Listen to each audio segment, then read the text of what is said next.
de vous retrouver, de vous voir. Est-ce que vous avez passé un bon été? Est-ce que vous avez été encouragés? Non? Amen? Vous avez profité de cette canicule, de cette chaleur? Moi, j'en ai profité.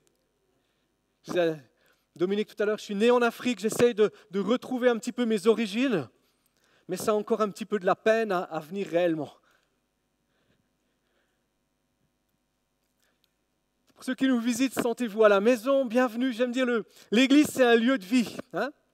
Ça doit être un lieu de vie, ça doit être un lieu où on est à la maison, ça doit être un lieu où on se sent bien. Ça doit être un lieu où on peut venir de différentes cultures, de différents arrière-plans, de différentes nations, de différentes langues, de différentes races, et puis se dire, mais waouh, je me sens chez moi. Parce que Dieu est là. Parce que Dieu est présent. Je voudrais qu'on puisse afficher ce verset de Jérémie 29 au verset 11. Et j'aimerais commencer avec ça ce matin. Jérémie 29, 11, c'est un verset que beaucoup d'entre vous, vous connaissez, que vous avez déjà lu, mais j'aimerais pour qu'on bien comprendre le moment où Dieu donne ce verset au peuple d'Israël. Le peuple d'Israël, il a été dans une situation de guerre. Il a été dans une situation difficile, la ville de Jérusalem a été prise, le temple qui est le symbole, la présence de Dieu a été enlevé, un grand nombre de gens ont été tués, ont été assassinés, ils ont été pris, ils ont été déportés, on les a mis dans une autre nation. Et si on veut mettre ça un petit peu en parallèle avec aujourd'hui, vous vous imaginez quelques Syriens, vous imaginez une famille de Syriens qui arrive ici à Ambilly, qui arrive ici en France, leur village a été détruit. Une partie de leur famille a été assassinée. Ils ont tout perdu. En quelques heures, tout a été détruit. Non seulement tout a été détruit autour d'eux, mais tout a été détruit intérieurement aussi. C'est comme s'ils sont ravagés, c'est comme s'ils sont détruits. Ils ne voient plus l'espérance, ils ne voient plus l'avenir. Ils disent, je suis arrivé ici en France, mais je ne sais pas ce qui me reste. Et c'est exactement la même situation pour le peuple d'Israël quand Dieu donne cette parole. Et il dit, voilà, je connais les projets que j'ai formés sur vous, dit l'Éternel. Des projets de paix et non de malheur afin de vous donner un avenir et de l'espérance. Ces paroles, elles sont pour chacun et chacune d'entre nous aujourd'hui. Quelle que soit ta situation ce matin, quel que soit ce que tu vis, quel que soit là où tu en es aujourd'hui, peut-être que tu as l'impression, tu donnes l'impression au monde, aux gens qui t'entourent que tout va bien, mais au fond de toi, tu es en train de te dire, mais où est-ce que je suis en train d'aller? Où est-ce qu'est en train d'aller ma famille? Quel est l'avenir pour mes enfants? Quel est l'avenir pour mon pays? Quel est l'avenir? La parole de Dieu, elle est, je connais les projets que j'ai formés sur toi, dit l'Éternel. Des projets de paix et non de malheur. Ce qui est devant toi, c'est la paix. Ce qui est devant toi, c'est des bonnes choses. Il y a un avenir avec de l'espérance. Un avenir de l'espérance pour ta vie, un avenir de l'espérance pour ta famille, un avenir de l'espérance pour nos nations. Parce qu'il est Dieu, parce qu'il règne avec gloire, parce qu'il règne avec puissance. Est-ce que vous croyez qu'il y a de l'avenir? Est-ce que tu peux voir devant toi et dire, mais il y a un avenir, il y a une espérance qui est là. Dieu désire tellement nous bénir. Et quand on dit être béni, ça veut littéralement dire que la faveur de Dieu vient mettre sa présence avec nous. Dieu a envie de mettre dans nos vies sa faveur, comme le poids de sa faveur sur nous, là où on est et dans ce qu'on vit. On étudie le mercredi soir les béatitudes, le sermon sur la montagne, qui est un texte très connu. Heureux les pauvres en esprit, heureux les miséricordieux, heureux ceux qui pleurent, etc. Et littéralement, ce n'est pas heureux, mais c'est béni.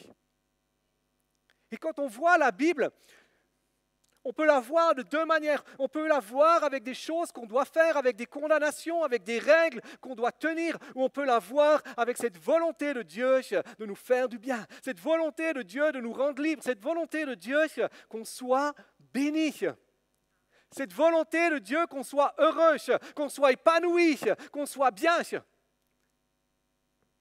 ce que Dieu désire pour chacun d'entre nous. Et la question c'est, on se dit, mais pourquoi est-ce qu'on ne le vit pas? Pourquoi est-ce que parfois c'est si difficile et pourquoi nos vies ne sont pas exactement ce qu'elles devraient être? Dieu désire nous faire prospérer. Dieu désire nous faire prospérer à tous égards. Et c'est mon désir, c'est mon attente pour chacun d'entre vous. Mon désir et mon attente, c'est de me dire, je veux être d'accord avec ce que Dieu dit, et ma responsabilité de leader ici, c'est de vous permettre d'être équipés pour que vous puissiez entrer dans ce que Dieu a pour vous. Que vous puissiez être formés, être transformés par sa vie, par son amour, pour saisir la réalité de son royaume. Pour que, à votre tour, vous puissiez être de ceux qui aident d'autres à prospérer, qui aident d'autres à grandir, qui aident d'autres à être épanouis, qui aident d'autres à être heureux. Parce que le but, ce n'est pas d'être heureux pour être heureux. Le but, c'est d'être épanoui, d'être prospère, pour que d'autres puissent l'être. Pour être des canaux, pour être de ceux qui répandent, de ceux qui donnent, de ceux qui libèrent, de ceux qui communiquent la vie. J'aime dire, dans ton lieu de travail, c'est toi qui amènes la vie.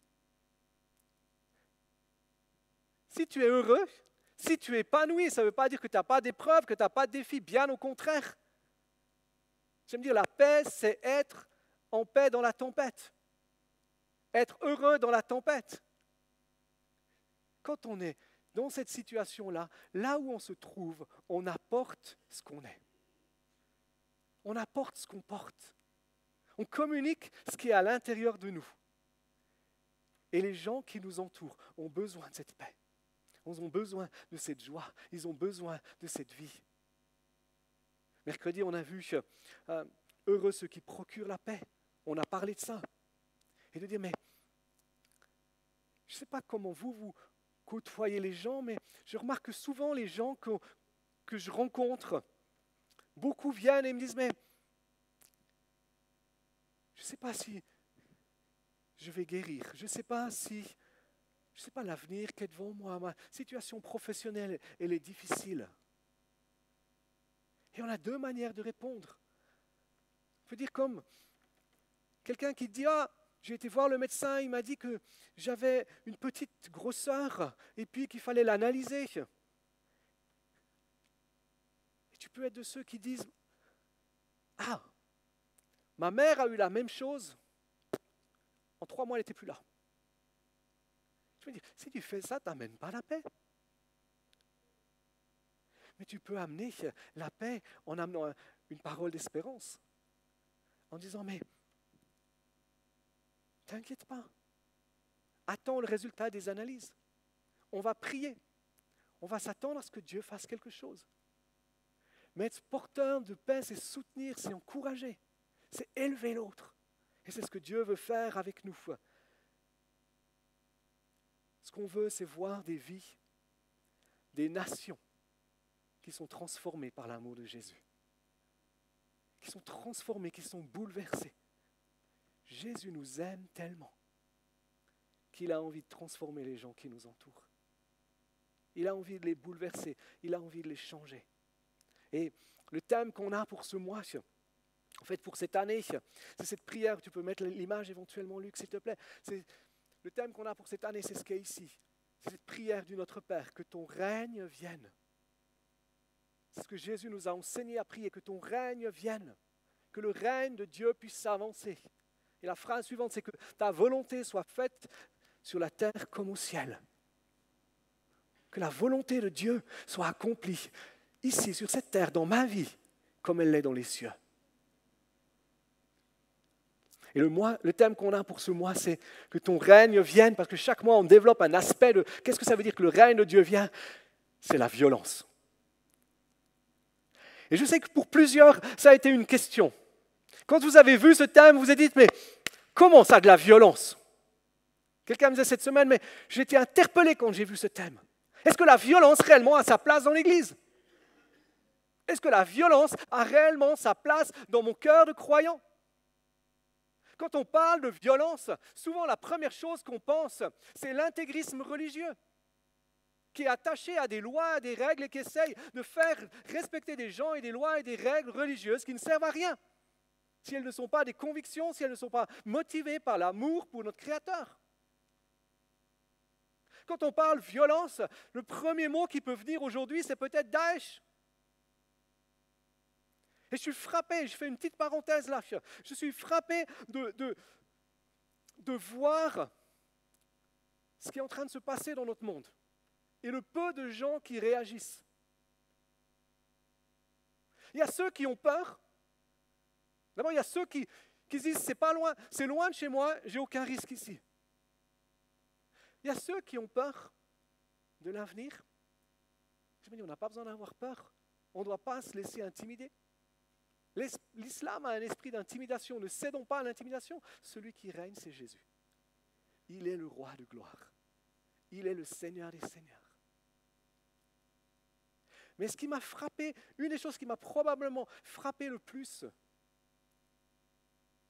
on m'a envoyé une petite vidéo cette semaine de voir comment les hommes de Daesh, quand ils arrivent dans un endroit, une des premières choses qu'ils font, c'est de tuer les chrétiens, d'éliminer tous les symboles religieux chrétiens, d'abattre les croix, d'abattre toutes les statues, toutes ces choses-là. Et la seule chose que l'Occident trouve à faire, c'est quand un lion à une crinière noire se fait tuer. Et je suis aussi triste que vous qu'il ait été tué dans un certain sens. Mais la seule chose que les gens trouvent à faire, c'est faire un buzz pas possible en disant « Un lion a été tué, je m'appelle Cécile ». Et pendant ce temps, il y a des centaines, des milliers de gens qui sont assassinés sans que personne ne dise rien. Est-ce que ce ne serait pas le moment qu'on se bouge un petit peu? C'est une parenthèse que je fais. Est-ce que ce ne serait pas le moment qu'on réagisse en tant qu'Église? Qu'on se dise « Mais qu'est-ce qu'on peut faire? Qu'est-ce qu'on doit faire dans cette situation ?» Qu'on prie, qu'on se lève dans la prière, qu'on prie pour ceux qui persécutent, ces hommes, ces femmes. Priez pour que leur cœur soit touché, qu'il soit transformé. Le premier martyr des chrétiens, c'était l'apôtre Paul. Celui qui a fait le premier martyr, c'est l'apôtre Paul. Il s'appelait Saul de Tarse à l'époque. Parce que l'Église a prié pour lui. Je suis convaincu que quelques mois plus tard, ou je ne sais pas exactement le temps, mais il a rencontré Jésus, sa vie a été changée. Est-ce que ce ne serait pas le moment qu'on puisse voir comment est-ce qu'on peut s'engager dans cette dimension-là? Au mois d'octobre, on aura Porte Ouverte qui va venir, je crois que c'est octobre, qui travaille parmi ces peuples, qui travaille parmi ces gens persécutés. Peut-être s'inscrire pour soutenir. Peut-être que c'est aussi écrire des courriers parfois. Vous savez, il y a des fois des courriers qui passent où on dit il faut soutenir ces gens-là, il faut intervenir dans cette situation-là. Je n'ai pas la réponse, mais je suis interpellé dans mon cœur. Si vous avez la réponse, venez me voir. Mais on est à une époque où on a besoin de se lever. Et quand on parle de violence, parce que c'était la parenthèse, on va la fermer là, mais quand on parle de violence, on a sur cette image la réalité de ce que ça veut dire la violence. Une Bible, une épée. Hébreux 4,12 dit que la parole de Dieu, elle est vivante et elle est efficace, qu'elle est plus tranchante qu'une épée à double tranchant. Qu'elle pénètre dans la division de l'âme, de l'esprit, des jointures et des moelles. Elle juge les sentiments et les pensées du cœur. Éphésiens 6,17, Paul parle de la Bible comme étant l'épée de l'esprit. Donc la violence, ce n'est pas une violence physique. La violence à laquelle on est appelé aujourd'hui en tant qu'Église pour que le règne de Dieu puisse se manifester. Ce n'est pas une violence qui s'exprime contre des hommes ou contre des femmes. Ce n'est pas une violence qui demande d'être physique. Elle est complètement différente. En fait, la violence de la foi, parce que c'est de ça qu'il s'agit, la violence dont on veut parler, elle trouve son fondement dans l'amour ultime. L'amour ultime de Dieu, on le trouve dans Romains 5,8. Dans Romains 5,8, Paul dit cette déclaration extraordinaire, il dit « Mais en ceci, Dieu prouve son amour envers nous. alors qu'on était encore pécheurs, alors qu'on était encore éloignés de Dieu, alors qu'on était encore de celles et de ceux qui offensaient Dieu par nos actions, qui ne vivions pas la vie que Dieu veut qu'on vive.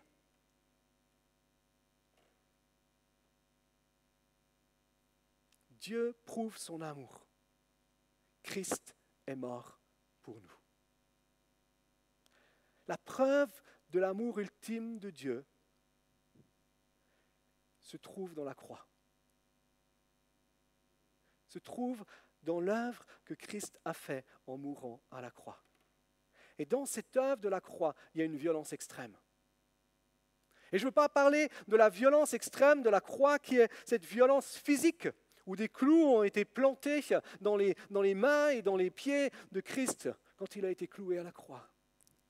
Mais la réelle violence de la croix, c'est celle que personne ne peut décrire, que personne ne peut expliquer, qu'aucun film ne peut nous montrer. La violence de la croix, c'est la violence que Christ a eue contre sa nature, où il était pleinement homme, pour dire j'accepte d'aller à la croix. La violence de la croix, elle s'est exprimée au moment où Jésus a brisé la puissance du péché. Et la violence dans laquelle on entre, c'est cette violence qui est contre le péché. À la croix, Jésus a pris nos fautes. À la croix, Jésus a fait le choix de donner sa vie pour nous. À la croix, il a ouvert ce chemin et cette espérance qui est pour nous, pour qu'on puisse avoir la paix, qu'on puisse avoir un avenir. Sans la croix, il n'y a pas de paix. Sans la croix, il n'y a pas d'avenir. Sans la croix, il n'y a pas d'espérance. À la croix, Jésus non seulement nous a réconciliés avec le Père, avec Dieu, mais il a ouvert le chemin pour qu'on ait l'assurance de la vie éternelle. Qu'on ait l'assurance que notre vie ne se résume pas à quelques années sur la terre, mais notre vie est là pour l'éternité. Et la première violence peut-être qu'on a besoin d'avoir, c'est contre nos propres vies, contre nous-mêmes. Le jour où on entend ce message de l'amour de Christ qui est mort pour nous à la croix, qui s'est fait pécher pour nous. Quand on parle de péché, ça veut simplement dire de vivre une vie qui est à côté de la volonté de Dieu. La première violence, ce qu'on a, c'est contre nos propres vies, de renoncer à notre indépendance, entre guillemets, à notre autonomie, de renoncer à notre propre justice et de reconnaître qu'on est éloigné de Dieu et qu'on a besoin de la croix. De reconnaître que Christ est mort pour moi, qu'il est mort pour toi, et de dire, mais je veux vivre cette réalité dans ma vie. J'en ai besoin. La première violence, c'est de s'approcher de Dieu et d'oser confesser nos fautes, d'oser confesser nos erreurs, d'oser confesser nos manquements, d'oser être transparent, d'arrêter de vouloir paraître et de dire, Dieu, tu me connais parfaitement, je veux être transparent devant toi et j'ai besoin de toi. Je reconnais que tu es mort à ma place, que tu es ressuscité le 3e jour, que tu es vivant et que tu es celui qui me pardonne. Et si tu n'as jamais eu cet acte de violence dans ta vie, si tu n'as jamais eu cet acte de pouvoir dire à Jésus, mais sois mon Seigneur, sois mon roi, merci parce que tu pardonnes mes péchés, j'en ai besoin. Ce matin, c'est le jour pour ça. Ce matin, c'est le moment où tu peux user de cette violence, où c'est aussi simple qu'une prière. La prière, c'est parler à Dieu, c'est rien de plus que ça.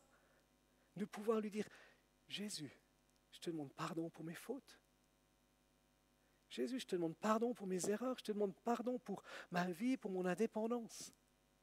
Je confesse que je crois que tu es mort à ma place. Je renonce à ma vie. Sois mon Seigneur, sois mon Sauveur, pardonne-moi, libère-moi, donne-moi ta vie, donne-moi ta présence. Voilà le genre de prière avec tes mots, avec ton langage, avec ta situation que tu peux faire. Tu peux venir me voir, on peut la faire ensemble si tu veux. Mais c'est le premier acte de violence, c'est de rencontrer Dieu. La violence qu'on a, je disais tout à l'heure, c'est souvent contre notre nature humaine. Parce que même si on dit à Jésus, quand on a dit à Jésus, tu es mon Seigneur, tu es mon Sauveur, souvent on continue de vivre nos vies selon nos propres désirs, selon nos propres principes, selon nos propres règles, selon nos propres choses. Et Paul dit si bien que l'esprit est opposé à la chair, que notre nature humaine est opposée tellement souvent à la volonté de Dieu. Regardons Matthieu 11, au verset 12. C'est le seul endroit de la Bible où il est parlé de la violence dans le sens positif. Et c'est Jésus qui l'utilise.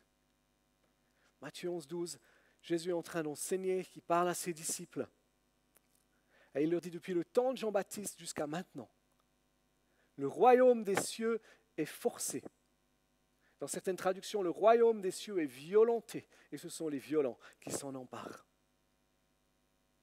Cette violence, s'emparer de quelque chose avec une certaine violence, ça nécessite quoi?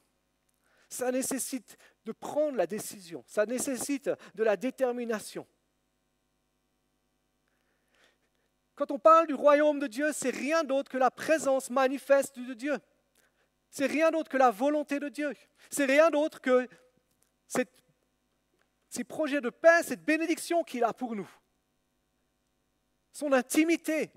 Et il dit, mais si on veut vivre ces choses-là, on a besoin de violence. Jésus dit, si tu veux vivre le royaume de Dieu, si tu veux vivre la présence de Dieu, tu as besoin de violence.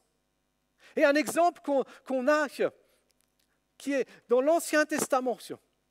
Dans l'Ancien Testament, il y a beaucoup de violence. Et une partie de cette violence, elle est aussi, on peut la prendre comme un exemple pour nos vies d'aujourd'hui au niveau spirituel, pas physique. Le livre de Josué. Tout le livre de Josué, c'est un livre de violence, c'est un livre de conquête. Dieu a dit au peuple d'Israël, il y a un territoire qui est là pour vous, il y a un pays qui est là pour vous. De la même manière qu'il dit, il y a un avenir qui est là pour vous, il y a de la bénédiction qui est là pour vous. Mais quand le peuple d'Israël, si vous lisez le livre de Josué, ils sont arrivés pour prendre ce pays, pour prendre cet endroit extraordinaire, cet avenir, cette espérance, cette paix, ils ont découvert qu'il y avait des gens qui habitaient dans ce pays, qu'il y avait des géants qui étaient là, qu'il y avait des villes fortifiées, qu'il y avait des obstacles, si on veut le prendre autrement, pour vivre cette plénitude. Et c'est souvent la même chose pour nos vies. Nous, on croit que quand Dieu nous dit « je vais te bénir », on croit qu'on a juste à mettre les mains comme ça et puis que ça va tomber tout seul. Dans la réalité, ça peut arriver. Mais souvent, on a besoin d'user de violence pour prendre ce que Dieu veut nous donner. On a besoin d'utiliser de la persévérance pour prendre ce que Dieu a pour nous. J'aime dire, vivre le royaume de Dieu, ce n'est pas pour les nonchalants. Vivre le royaume de Dieu, ce n'est pas pour les indifférents, mais c'est pour les violents. Être chrétien, c'est être violent. C'est vivre la violence de la foi. D'oser dire, Dieu a des choses pour moi et je veux vivre ces choses-là. Et je ne lâcherai pas et je ferai ce qui est nécessaire pour vivre ces choses-là. Je n'abandonnerai pas. Je crois que souvent, on passe à côté de ce que Dieu veut pour nous parce qu'on lâche prise. Parce qu'on se dit, j'ai prié pendant 2 ans et puis il n'y a rien qui s'est passé, donc j'arrête. J'ai fait ce qui était nécessaire pendant 6 mois et puis j'arrête. Être violent, c'est se dire le temps qu'il faudra, même si je dois mourir sur place, je continuerai à prier et à m'attendre à Dieu. Je continuerai de faire ce qui est nécessaire pour ce que Dieu veut se passe. Que ce que Dieu veut s'accomplisse. Et un des aspects de cette violence de la foi, il est contre nos propres vies. Je prends un verset simple. Exode 15, 26.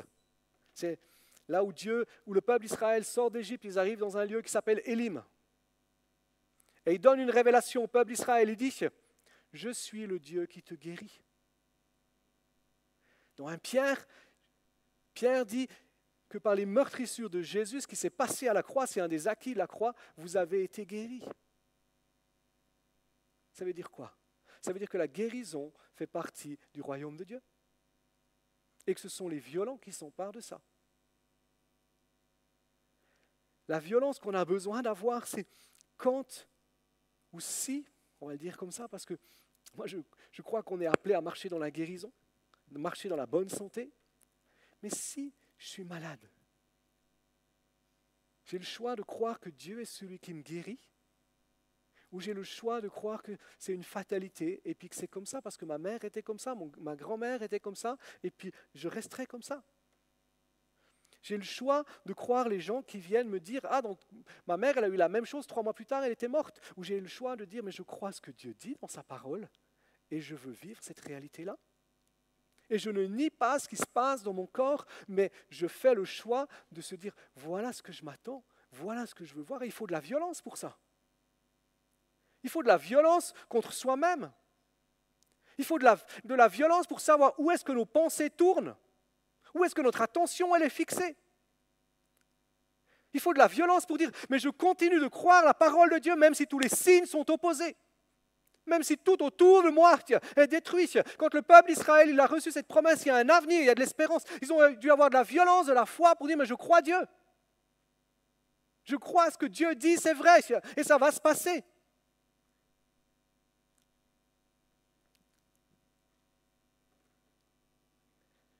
Cette violence, elle est contre nous-mêmes. Quel est ton combat aujourd'hui? Quel est le défi dans lequel tu te trouves aujourd'hui? Où tu as besoin de faire le choix de dire, mais est-ce que je veux croire Dieu? Ou est-ce que je veux croire mes circonstances ou ce que les gens me disent? Et quand je dis croire Dieu, c'est rien d'autre de dire, mais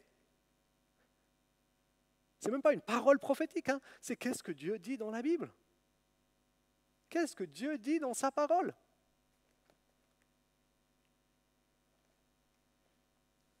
Est-ce que je veux croire Dieu que j'ai été choisi et aimé de lui avec un avenir et de l'espérance?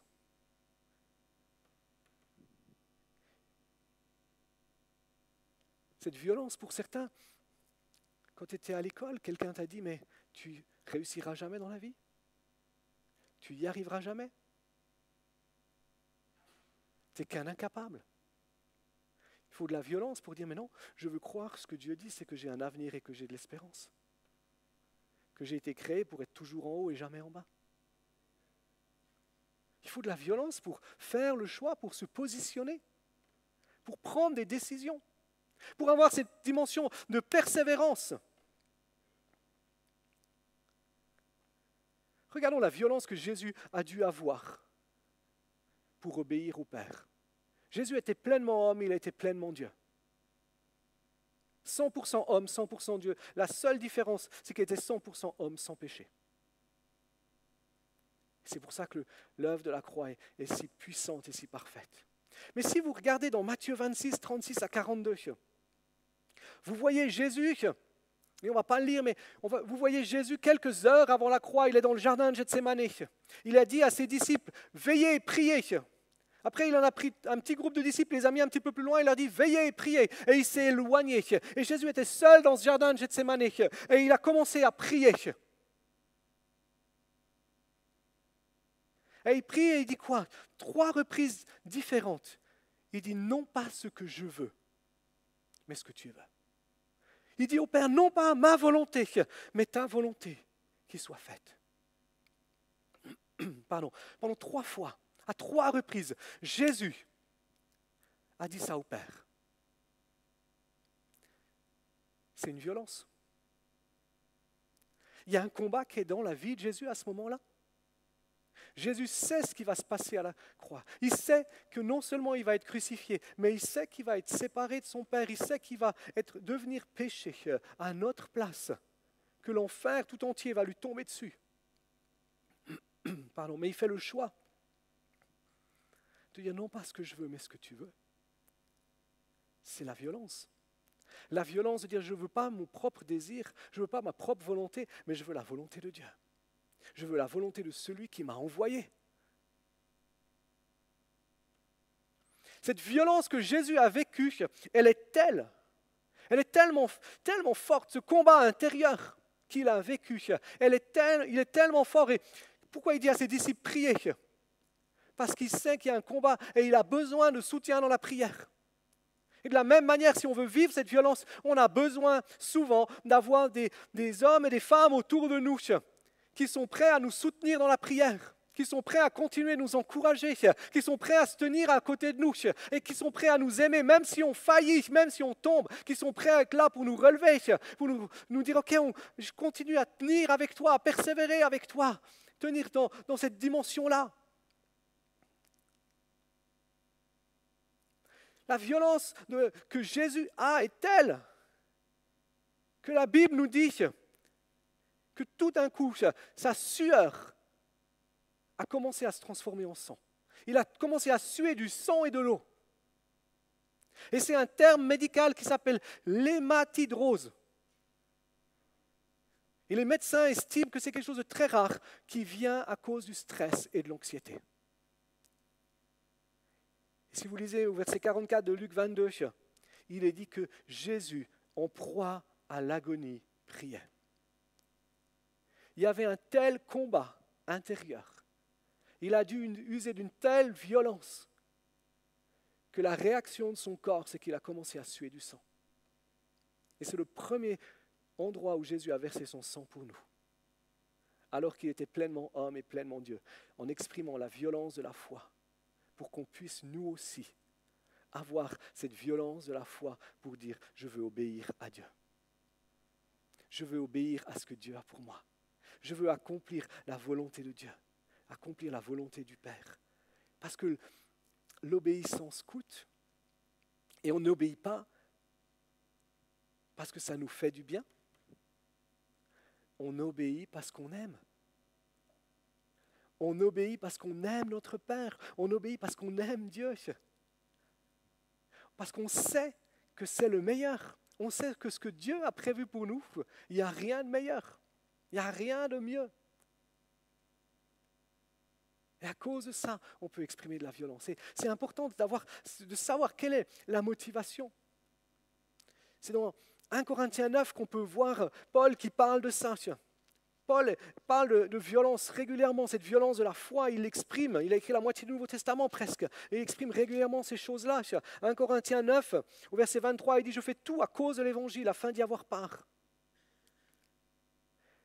Il dit « Ne savez-vous pas que ceux qui courent dans le stade courent tous, mais qu'un seul reçoit le prix? Courez de manière à l'obtenir. Tout lutteur s'impose toute espèce d'abstinence. Eux pour recevoir une couronne corruptible, nous pour une couronne incorruptible. Moi donc je cours, mais non pas à l'aventure. Je donne mes coups de poing, mais non pas pour battre l'air. Au contraire, je traite durement mon corps et je le tiens assujetti, de peur après avoir prêché aux autres, d'être moi-même disqualifié. Je fais tout à cause de l'Évangile. Je traite durement mon corps.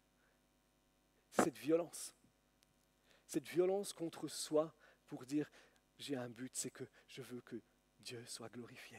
J'ai un objectif, c'est que tout ce que Dieu a pour ma vie, pour ma famille, pour les gens qui m'entourent, puisse s'accomplir. Et à cause de ça, j'use de violence contre ma propre vie.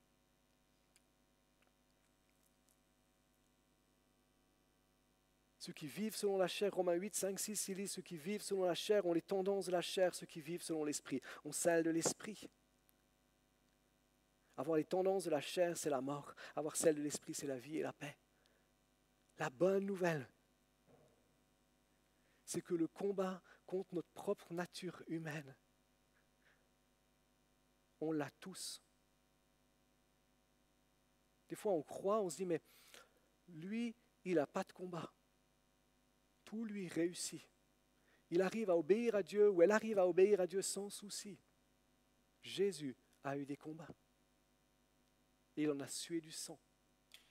Chacun d'entre nous a des combats et on a besoin d'utiliser cette violence.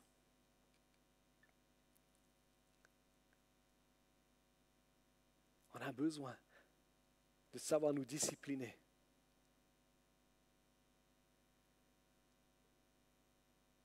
Une chose qu'on a lue cette semaine, vous savez, on lit la Bible en église, On a un plan de lecture, vous pouvez vous mettre sur le WhatsApp et on est en train de lire Actes. On a commencé le livre des Actes. Et je ne sais pas si vous avez fait attention cette semaine, quand on a lu Acte 5 au verset 29. Acte 5, on a lu ça vendredi. Et c'est Bertrand qui a commenté ça sur le groupe WhatsApp. Merci d'ailleurs pour le commentaire. J'aime ces petits commentaires qui viennent sur le groupe WhatsApp, qui nous encouragent. Et souvent, c'est des versets qu'on n'a pas forcément vus. Mais une situation difficile. Pierre se retrouve avec les autres apôtres devant les autorités juives de l'époque. Parce qu'ils ont fait du bien, parce qu'ils ont guéri quelqu'un, parce qu'ils ont annoncé l'évangile, un homme a été guéri de manière miraculeuse, et tout d'un coup, ils sont jugés, ils sont menacés. On leur a interdit de prêcher, on leur a interdit de faire du bien. Et ce n'est pas des menaces en l'air. Dans la réalité, ces mêmes personnes qui sont en train de menacer les disciples, c'est ceux qui ont fait crucifier Jésus. Donc leurs menaces sont réelles. Leurs menaces sont justes. Leurs menaces peuvent se réaliser. Ce n'est pas des mots. Vous savez, des fois, vous avez des menaces qui sont juste des mots. Mais là, ils prennent un risque. Et qu'est-ce que disent Pierre et les autres disciples? Dans Acte 5, 29, il dit, Pierre répondit ainsi que les autres apôtres, il faut obéir à Dieu plutôt qu'aux hommes. Et très souvent, on entend ce verset en disant, il faut obéir à Dieu plutôt qu'aux hommes, en se disant, je peux conduire à 120 au lieu de 80, et puis de toute façon, j'obéis à Dieu parce que je suis pressé d'aller à l'église. Ou j'entends souvent des chrétiens qui prennent ce verset comme une réalité en disant, j'ai le droit d'un certain incivisme parce que de toute façon, ce que je dois obéir, c'est à Dieu. Et c'est faux. Ce n'est pas une apologie à l'incivisme. Dieu a placé des autorités pour qu'on se respecte ces autorités. Dieu a placé des autorités pour qu'on leur soit soumise. Et c'est pour ça qu'on prie pour nos autorités. Qu'on prie pour notre maire, pour nos députés, pour notre président, qu'on les bénit et qu'on veut se soumettre aux règles qu'ils instituent. Mais ce que Pierre dit ici, et les autres apôtres, il dit, mais Dieu nous a donné une mission de faire du bien, d'annoncer le royaume de Dieu. Et en fait, ils se font violence à eux-mêmes. Ils font violence contre la crainte des hommes. Quand il dit qu'il faut obéir, si vous lisez ce verset en disant il faut obéir à Dieu plutôt qu'aux hommes, ça veut dire quoi? Ça veut dire Dieu désire qu'on soit libre de la crainte des hommes. Vous savez, cette peur qui souvent nous domine. Dire, si je fais ça, qu'est-ce qu'ils vont penser de moi? Si je fais ci, qu'est-ce qu'ils vont dire de moi? Si j'agis de cette manière, je risque d'être rejeté. On risque de peut-être moins m'aimer. Cette crainte des hommes qui nous tient liés, qui nous tient fermement prise. Où on a peur d'être méprisé, on a peur d'être jugé, on a peur d'être mis de côté, d'être entre guillemets classé. Peur peut-être de choquer, peut-être peur. Moi, je sais qu'un temps dans ma vie, c'était me couper les vivres. Si je prenais des décisions, il y a des gens qui m'ont dit, si tu prends cette décision-là et que je savais que c'était la décision que Dieu voulait, on te coupe les vivres. Il y a des moments où il faut faire des choix. Qu'est-ce que Dieu a mis sur ton cœur? Où est-ce que tu as besoin d'utiliser de la violence pour faire ce que Dieu te demande de faire sans te laisser prendre par ce que pensent les gens autour de toi?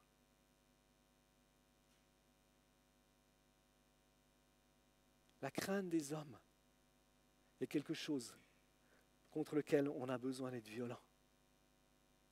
De se dire, mais le seul que je veux craindre, c'est Dieu. Le seul avis qui dans la réalité m'intéresse, c'est celui de Dieu. De pouvoir obéir à ce qu'il nous demande. Obéir à ce qu'il met sur nos cœurs. Et il y en a au milieu de nous qui sont pris par cette peur, qui appellent ça peut-être du respect.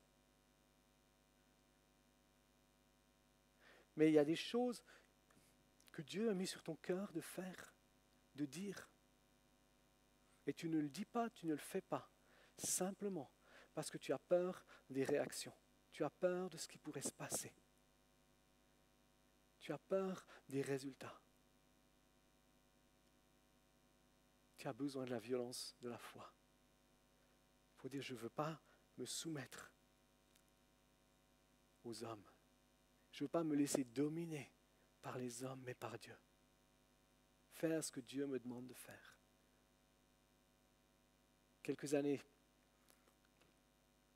début quand on a commencé l'église de Thonon, on avait des gens qui étaient là que on avait peur de perdre. Parce que vous savez, quand on commence une église à partir de pas grand-chose, en fait à partir de rien, le premier culte, on est 7 personnes.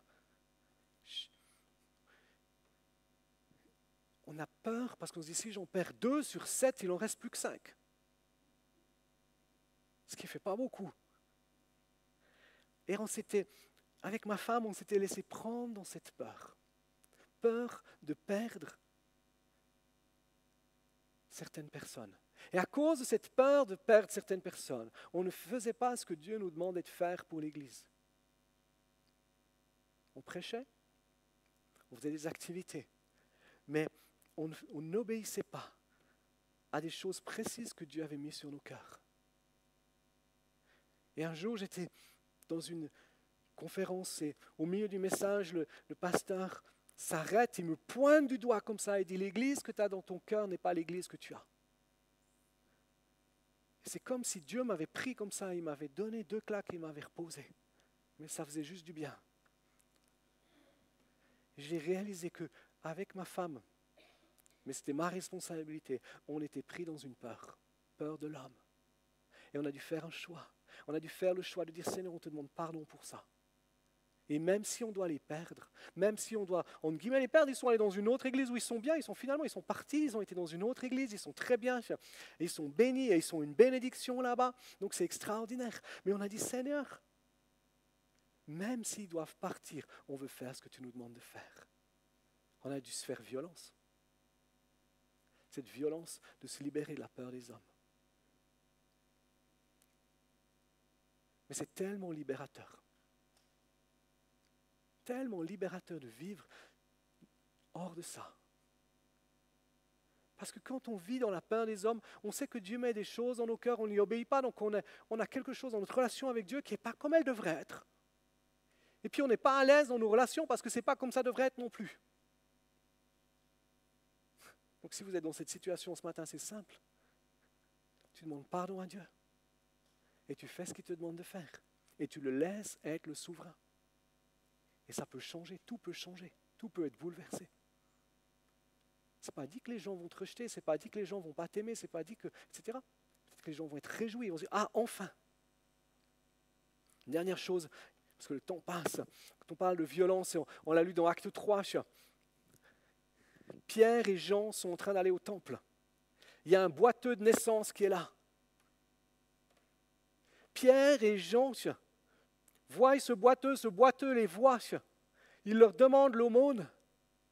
Et Pierre et Jean disent, mais j'ai pas d'argent, j'ai pas d'or, mais ce que j'ai, je te le donne. Qu'est-ce qu'il fait? Ce que Pierre et Jean font, c'est que simplement, ils proclament ce que Dieu dit. Ils proclament que Dieu est celui qui guérit. C'est fondé pas sur une connaissance intellectuelle, c'est fondé sur une révélation qu'ils ont eue. Et je ne vais pas aller plus loin là-dedans, parce que sinon j'en aurai encore pour une demi-heure, mais c'est fondé sur une révélation qu'ils ont eue. Je dis, on n'a pas d'argent, on n'a pas d'or. Mais c'est à ce moment, la vraie violence, elle ne se passe pas à ce moment-là. La vraie violence, c'est quand il prend la main du paralytique ou du boiteux et il le tire vers le haut. En fait, littéralement, ils le prennent, ils le lancent en l'air, entre guillemets, et le gars, il retombe et il marche. Il est guéri. Il faut de la violence pour ça. Non? Il faut user de violence pour ça. Ils le font parce qu'ils ont une révélation. Mais ça nous inspire quoi? Ça veut dire que la violence de la foi, elle n'est pas seulement dans nos cœurs, dans notre vie de prière, mais la violence de la foi, elle doit changer nos actions. On agit en fonction de ce qu'on croit. On n'agit pas en fonction des circonstances. Et la violence de la foi provoque les circonstances. Soit on domine nos circonstances, soit nos circonstances nous dominent. La différence, elle s'opère dans la violence de la foi. Soit les circonstances dominent ta vie, soit c'est toi qui domines les circonstances de ta vie. Et tu fais des choix et tu prends les décisions en accord avec ta foi. Et tu vis non pas selon ce que tu vois et ce que tu ressens, mais tu vis en fonction de ce que Dieu dit. C'est cette violence de la foi. On va s'arrêter là parce que le temps court, mais il y aurait encore plein d'aspects où on pourrait parler de la violence de la foi. La semaine prochaine, c'est Pasteur Jérôme qui va continuer. Je ne sais pas ce qu'il va dire, mais je sais qu'il va prêcher sur ce thème de la violence. On va prendre cette Sainte Seine. Et quand on prend la Sainte Seine, qu'est-ce qu'on fait? On célèbre la réalité ici. Les gars, vous voulez vous approcher. On célèbre cette réalité de dire, mais si Jésus a versé son sang, c'est parce qu'il a usé de violence contre lui-même. Si Jésus a accepté que son corps...